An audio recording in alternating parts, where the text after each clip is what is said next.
চিৰিয়াটো বেছি সুন্দৰ আছে কালাৰ না এছৰ বাবে কেনেকা ড্ৰয়িং বনাইছে নাজানে ইমান মজা আছে কালাৰ না আৰু ইয়াতে বি আছে এই দুখান একটা আছে কালা আৰু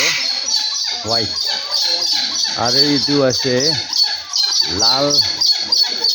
আৰু ইয়াতে আছে এইটো পিংক কালাৰ না বাহ বেছি ভাল আছে দেই চাবি ইমান বি ভাল আছে এই চিৰিয়াখানটো আৰু ইয়াতে আছে একটা গ্ৰীণ আহিছে গ্ৰীণ কালাৰ না এইটো বাহ চাই থাকিবলৈ মন আছে হ'লে বি টাইম নাই